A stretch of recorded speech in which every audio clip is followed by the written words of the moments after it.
I'm Chris Chambers, Security and Emergency Management Manager at Tampa Electric and the Chair of Tampa Bay Chamber's Military Advisory Committee. Thank you all for joining us tonight on our fourth and final webinar in the Operation Partnership Transition Tampa Bay series. Normally, this event is hosted as a one-day career intensive forum in person. However, to ensure the health and safety of all, we have adapted the content to be hosted over a series of webinars. Although we wish you could have attended these interactions in person, we appreciate your commitment to invest in yourself during your transition and join us this evening. We don't expect today's webinar to cover everything regarding your transition, but we want you to walk away with confidence in your decision to transition from the military into the civilian business community. Our programming would not be possible without the support of our sponsor, USAA. Joining us this evening to provide remarks on behalf of them is Kay Swartz, Executive Director, Human Resources Regional Operations. Well, good evening, everybody, and welcome to the final Operation Partnership meeting for Transition Tampa. I hope you've garnered a lot of great information and tools and tips on how to handle your transition. Tonight is going to be another great night with a great speaker in Kishima and helping you with your transition journey. USAA, we are behind you 100% of the way and always doing what we can do to help you facilitate your financial security. And part of that is helping you with your transition. So we're so proud to be a sponsor tonight and so glad to help you along the way. Enjoy the evening. And as always, if you have any issues or anything, you can reach out to Katie at the Chamber and she can tell us what we need to do to help and support you. Thank you. Thank you, Kay.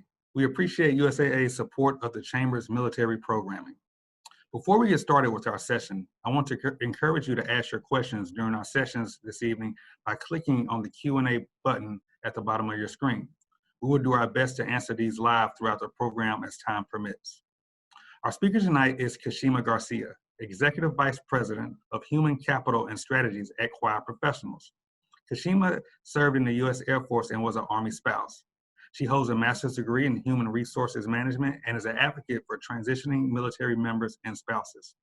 Her leadership at Choir Professionals has facilitated the creation of a positive, inclusive culture resulting in a very professional, innovative, and adaptive workforce. Tonight, she'll be focusing on managing expectation when it comes to the corporate culture, attire, individual outlooks, and perception of the military. Kishima, thank you for joining us tonight. Thank you for such a warm welcome, Chris, and thank you for USAA for being the sponsor, and of course, the Chamber for such a great opportunity to share with our fellow veterans and military members the next steps in the transition. I'm going to share my screen here. We're going to get started very soon. All right. So as Chris said, this series is about preparing for the next chapter.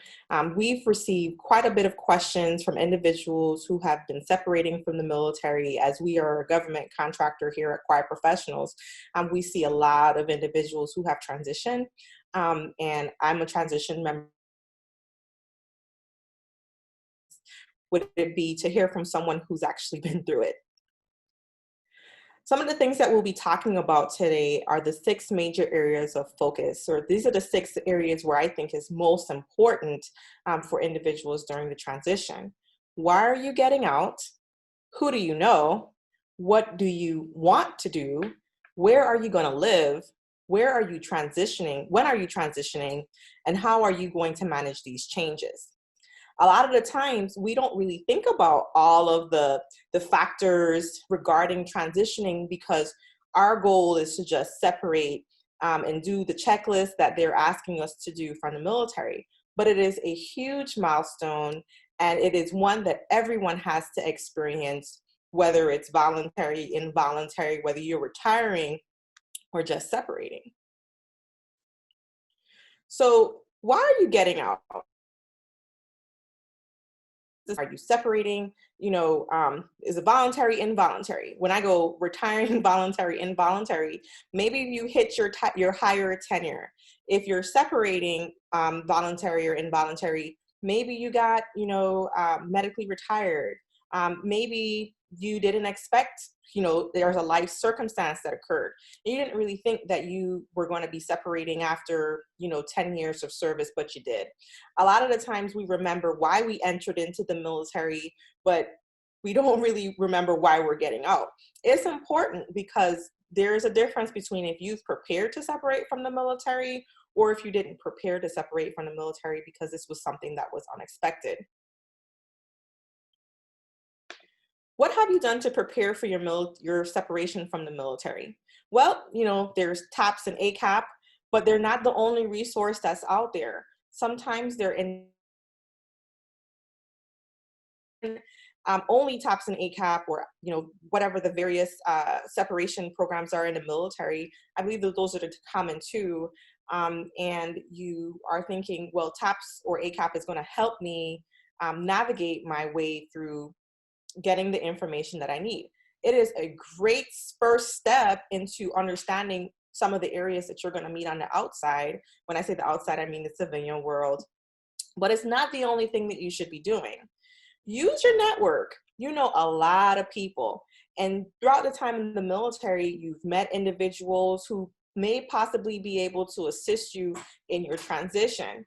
But don't abuse your network, because those individuals, although they may have separated themselves, they are going to do the best they can to assist you. However, if you keep asking them questions that they can't assist you with, they're going to question what your true intent and say, hey, I'm getting out of the military. I look forward to hearing how it went for you. What things should I be doing? What things should I look for? I'm having some anxiety. Ask those type of questions. Can you look at my resume?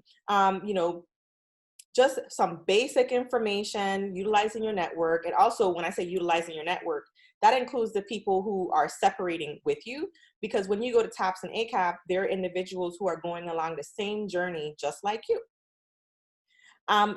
Narrow your scope. So earlier today, I had the opportunity and the privilege to join Hiring Our Heroes. And, we had individuals who are putting their resume out there, and it's sometimes very general. When I was in the military, I did material management, but then here in the civilian world, material management is not the same thing. So I need as you can, because I think it will help you a lot when deciding what your resume is going to look like, and set some of those expectations as you move forward in your career, in your civilian career. Presentation means everything. Tailor your resume to the job that you are going to get, not the job that you had or the job that you want. So if you want to be a manager, that's wonderful. But remember, there are multiple different types of managers that are out there. And so you have to be specific to the job that you are going to get, the one that you have your resume tailored to, the one that's fitting the job description. Don't worry, we'll talk about that a little bit more. Where do you plan on living? So while you're doing your transition, you have to ask yourself, I just separated or I'm about to separate, and am I going to stay local? Am I going to move back to my town? Or maybe there was an assignment that I had a few years back and I thought that was a great area, or maybe I'll just go someplace totally different. Planning on where you're going to move is a huge part of things that you need to prepare for in your transition, because you got to think about, well, what are the job opportunities over there? Where am I going to live?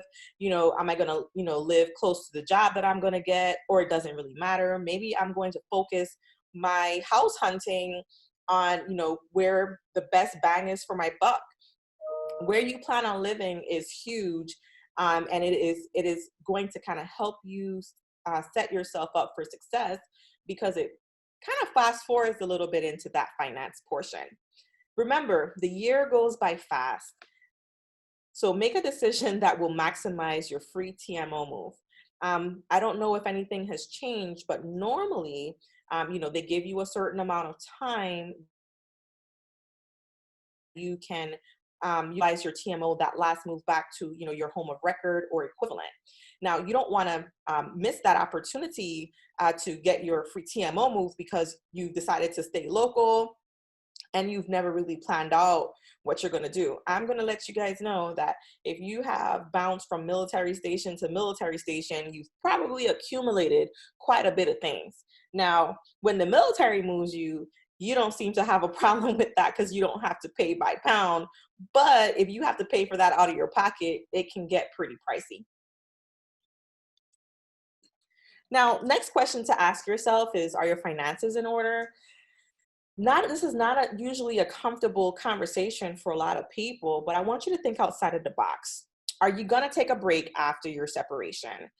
That is going to have an impact on your finances, because if you're not retiring from the military,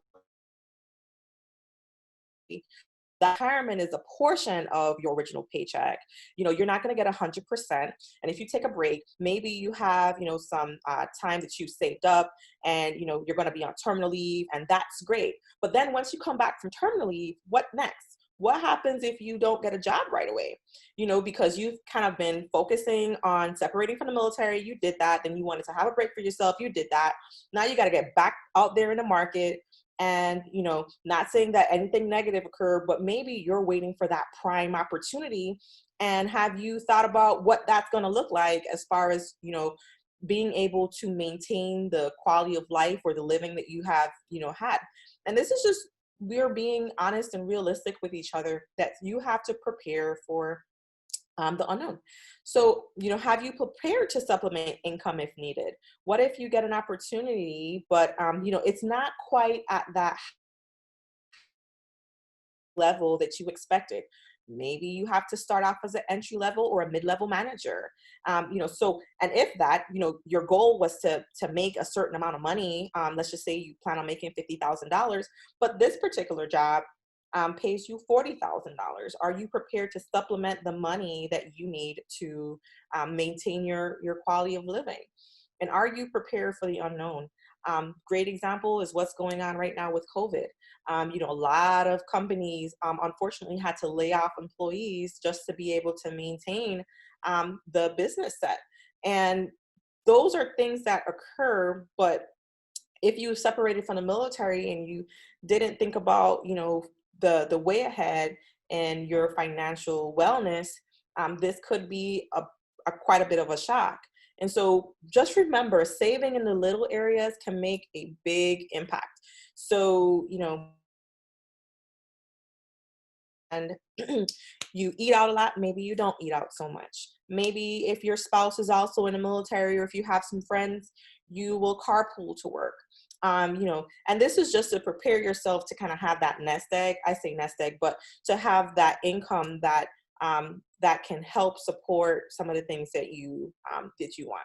Maybe after trying to separate from the military, instead of buying that new vehicle, you take a break and you say, well, wait until I get out of the military, and my reward will be to buy a new vehicle once I have a more stable job. But these are all things that you need to consider, because it does make that big of an impact. How is your family feeling about the transition?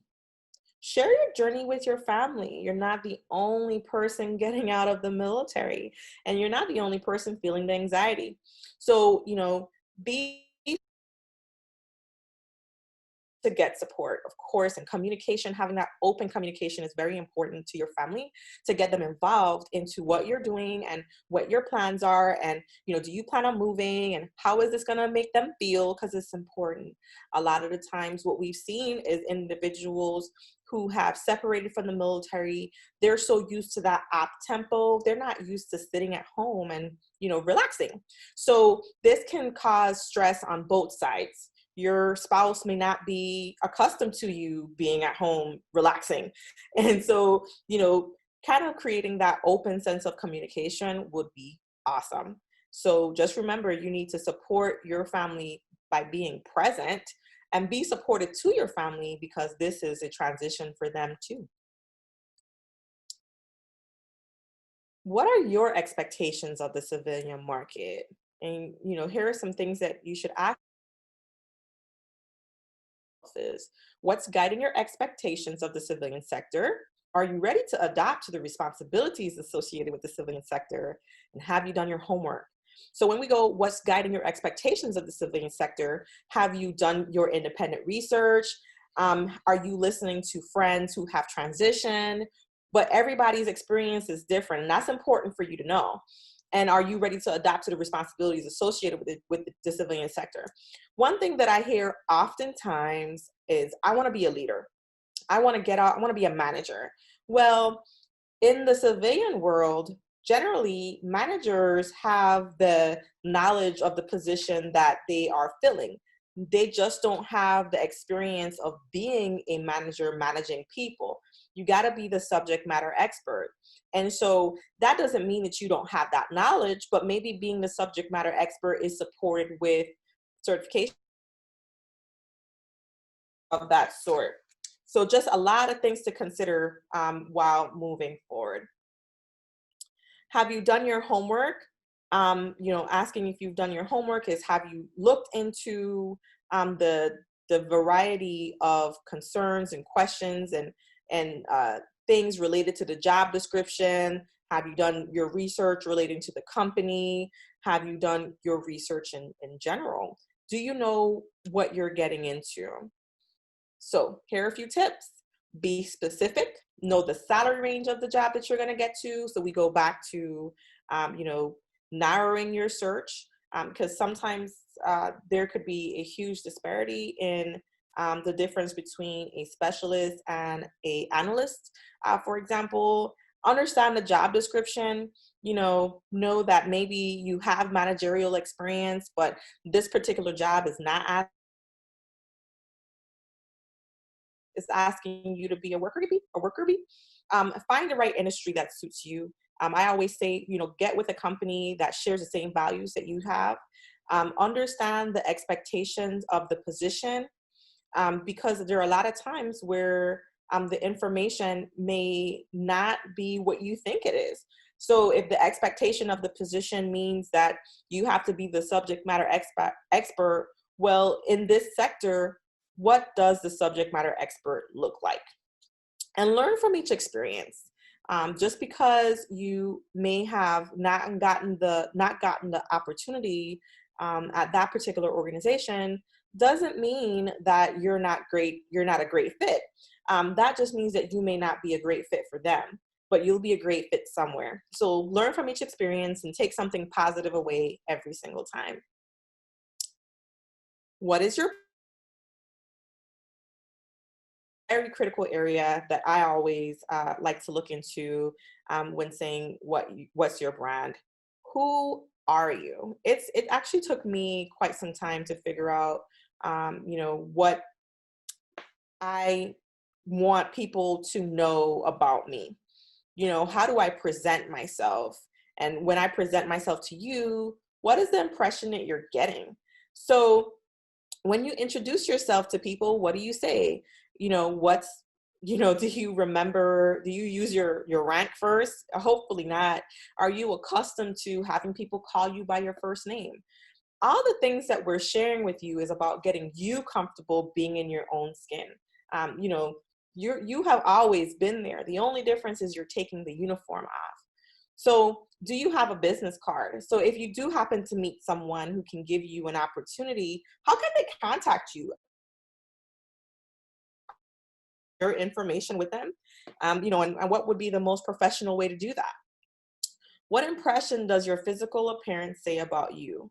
Does your physical appearance say that you are not taking the job opportunity seriously, that you are not taking your network opportunities seriously, or that you're taking it too seriously? There is definitely a happy medium somewhere in between there, and the only way that you'll get there is by getting out and sharing yourself with the world.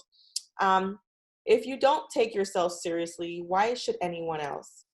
That's a very important question to ask yourself, because when you're going to job fairs and you're putting your resume out there and you're sharing all of your knowledge about you with other individuals, what are you saying to them, and how are they taking that information?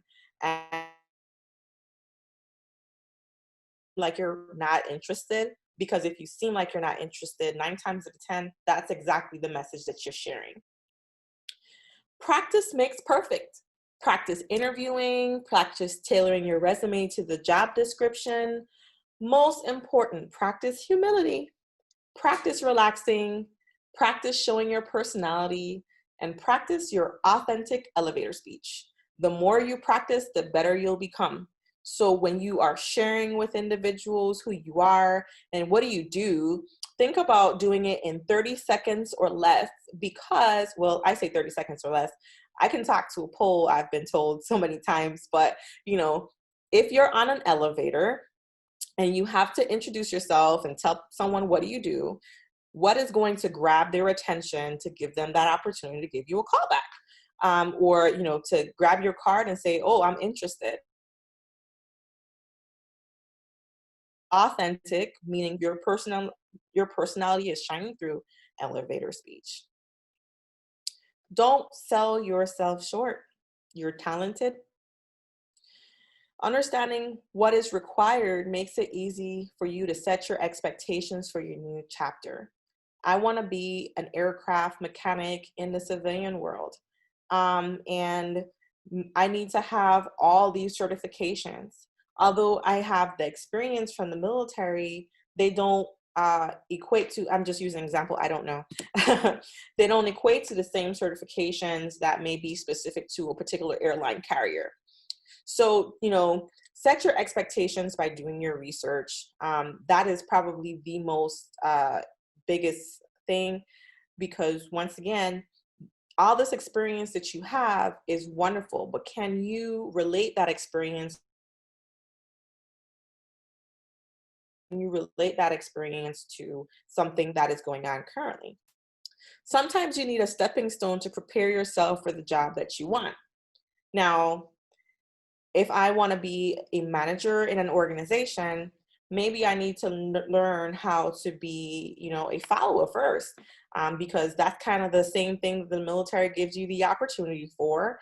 You come in as an enlisted airman, or E3, E2, E5, or E2 or E3, excuse me. Then you work your way up through the ranks. It's the same thing on the outside.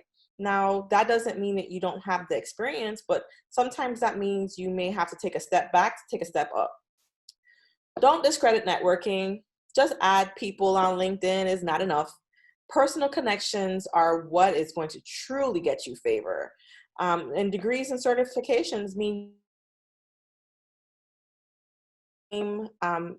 breath, I say not having a degree or certification does not mean you're not qualified. It just really depends on the job. Now, most importantly, and this is my last slide before I open it up for questions, is remember who you are. Getting out of the military is not a light switch. You can't turn it on and off. Refocus your energy by being in tune with yourself and determining where you want your light to shine. The military will always be a part of who you are, but it is not who you are. Well, I hope that helps. And so now I'm going to end my slide show, and we're gonna go ahead and open it up for some questions.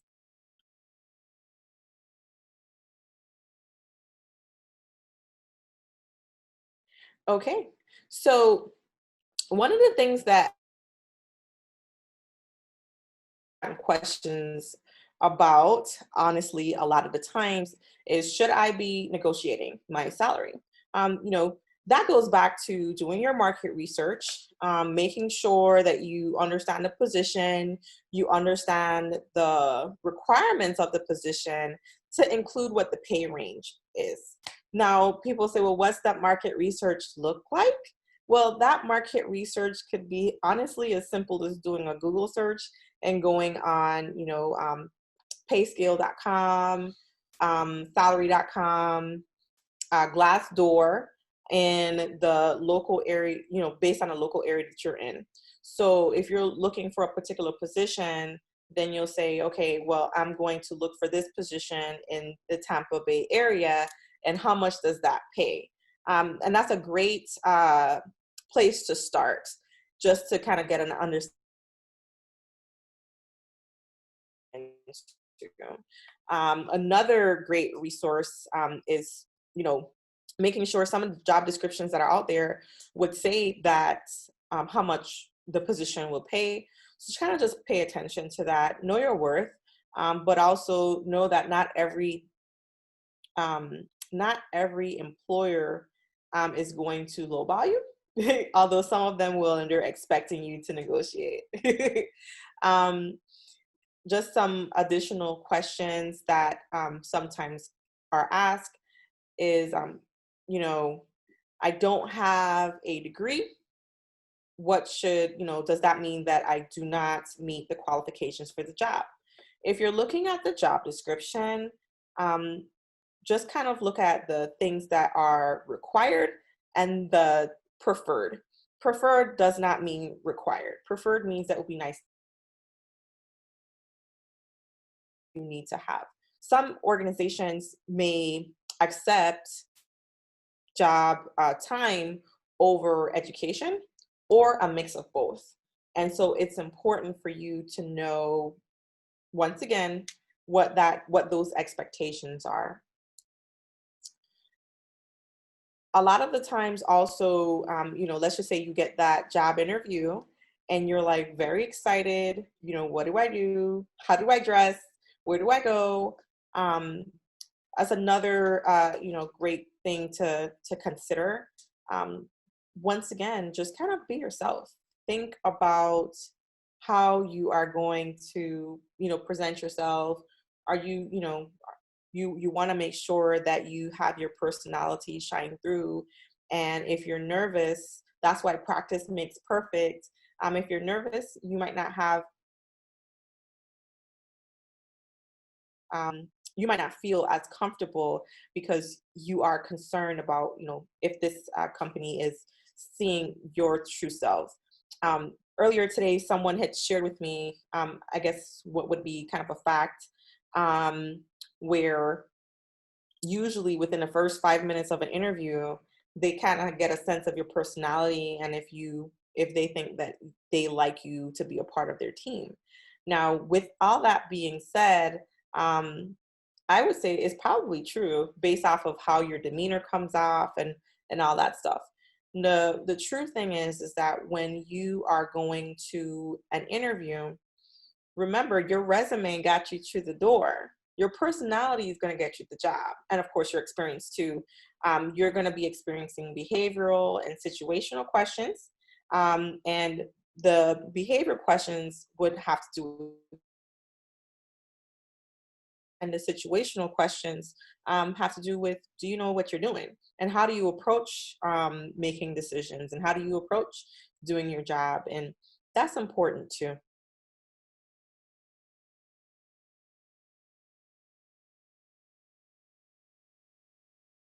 So areas of concern that normally occurs are, my resume has been out there for some time and I just don't know if I'm qualified enough. And, I think that it can be concerning for a lot of people. But remember that maybe your resume just doesn't have the keywords that are going to be pulled for, certain positions or that certain areas are looking for. That's why it's important for you to do on the job description using the keywords that are associated with the job description to get that hiring manager or even that API if it's being pulled to a talent acquisition system to select exactly how you're qualified by honing in on the areas that you want the employer to see. So for example, if they're asking for must have 10 years of experience, update your summary and saying over 10 years of experience if you have it. Bachelor's degree, it should be on your resume. If they're looking for, a particular skill set, that should be in your resume. Every job that you apply for should be unique. Most importantly, when you're given that opportunity to come in for the interview, or even on a company, the company is 9 times out of 10 going to ask you, what do you know about my company? And can you answer that question? By, of course, some of the market research. Why would you be excited to join our team? It's almost the same question, but it's said in a different way.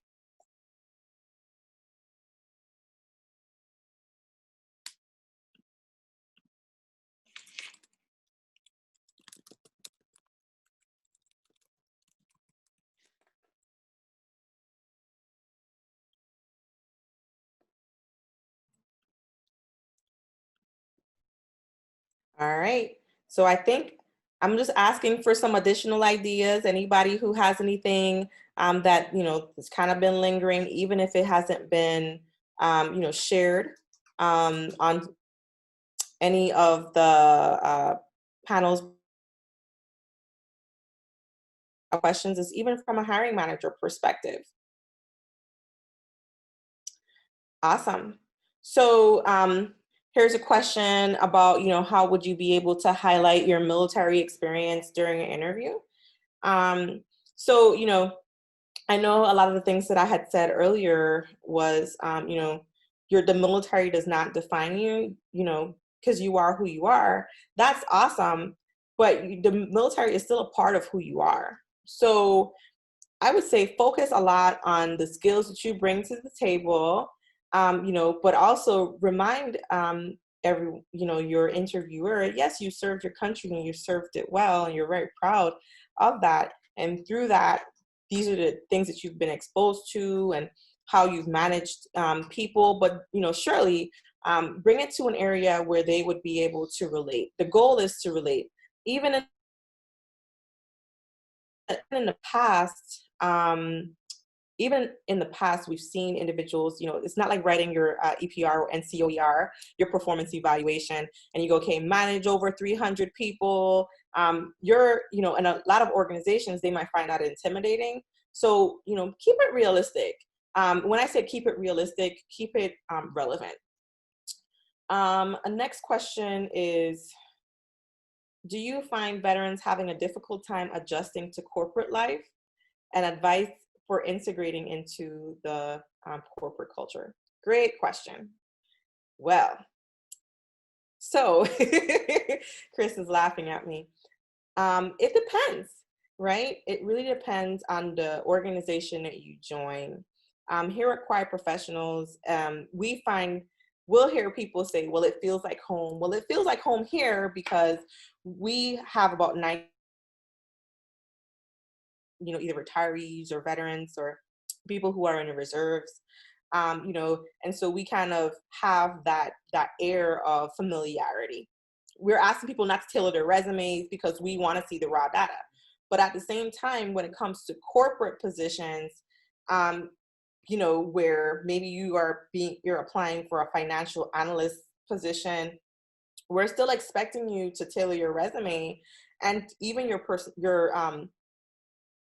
interview to focusing on the job. So I would say a lot of the times what we find for individuals having difficulty adjusting to corporate life and integrating into the culture is not knowing how everyone is going to take their personality. So like, for example, for me, I have this straightforward type personality. I'll say it with a smile. That was the Air Force. But it'll be very direct. And not a lot of people are accustomed to that. Now you take away the smile and it's just direct. And that can be taken, sometimes a little bit more rougher around the edges. So by the way, it's nothing wrong with sharing your personality. It's always about, understanding the language that other people speak. So what I ask individuals to do at times, especially as you're integrating into an organization, is don't be afraid to be a fly in the wall. That doesn't mean that you're shy, but be attuned to, emotional intelligence, how people are feeling, ask for feedback. Do you understand what I'm asking you? Try to be cognizant about your tone and your voice and how people's, reactions are to what you're saying. And I think that because it's a learning lesson on both sides, and it probably make your transition a little bit more easier.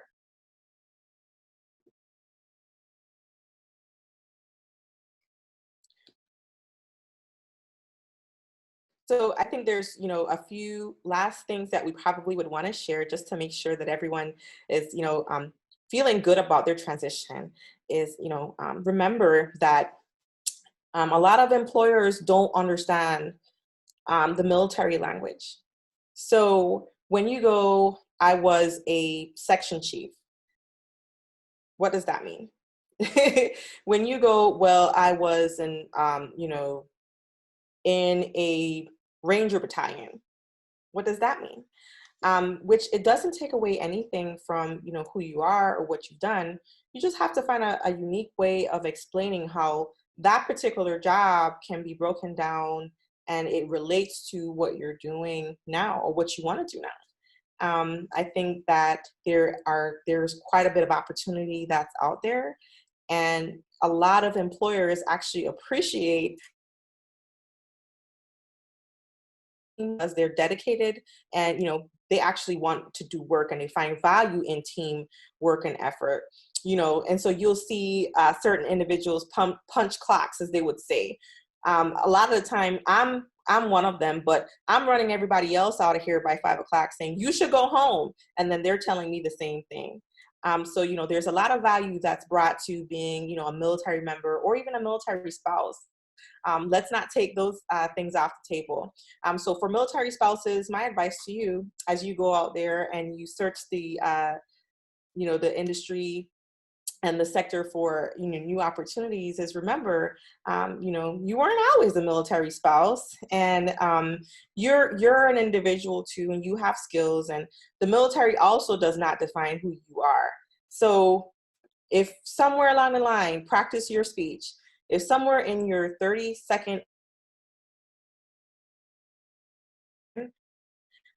hi, my name is Kishima Garcia, I'm an Army spouse, I needed to change that because your name, you are a professional. So, hi, my name is Kishima Garcia, and I'm the Executive Vice President of Human Capital and Strategies here at Quiet Professional. I'm an HR professional, and I would love to join your team. So just think about it. All right. I think that that may be all the questions that I have. Chris, how am I doing? You're doing good, Kishima. Awesome presentation. Thanks, Chris. All right, so if there's any more questions, I'll close out. Thank you, Kishima, for joining us this evening and sharing that important information. I can honestly say when I transitioned, if I was able to sit through this series, I would have, well, I think I landed pretty good, but I would have been in much more better shape. So to everybody that's still on, hopefully today has left you feeling better prepared to enter the Tampa Bay business community and reaffirms your decision to transition from the military. Please reach out to Tampa Bay Chamber if we can be a resource during this process. Thank you again to USAA for sponsoring today's event. We appreciate your commitment to military families and our programming. Thank you all, and have a great afternoon.